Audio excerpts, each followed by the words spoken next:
Hello everyone and welcome to my YouTube channel. Today we are going to discuss about how to fix the motion from this live photo is not supported as wallpaper.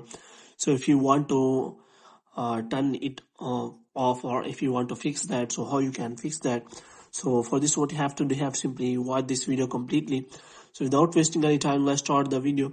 So first of all, what you have to do, you have to simply close this page, and after closing the page, what you have to do, you have to make sure that you are connected to a proper Wi-Fi or internet connection.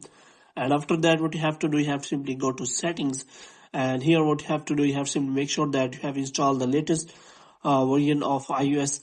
And the next thing you have to do is you have to simply go to transfer or reset iPhone.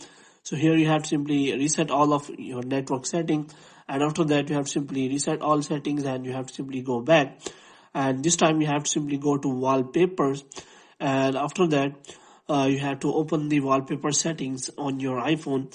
And here what you have to do, you have to simply click on add new wallpaper, and you have to click on live photo, and here you have to simply look for the photo here. And if you do not find any kind of the photo available in that live photo, that means that photo will not be able to provide motion.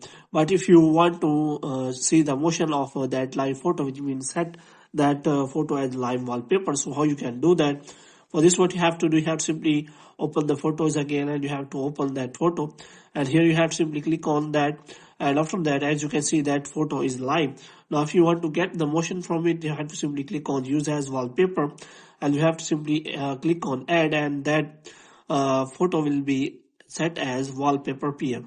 Now if you want to get the motion from it, then you can simply turn off your screen, and after that you have to simply press and hold, and you can simply clear all the notification, and after clearing the notification you can simply press your screen, and if you press and hold, you can simply see the motion of that photo from here. So in this way you can simply see the live photo as live wallpaper. But if it doesn't work for you, then you can simply use any of the photos as live photo, because there is no option available. So in this way you can simply solve the problem. So hope you have liked this video, and get more videos like these you can subscribe our channel.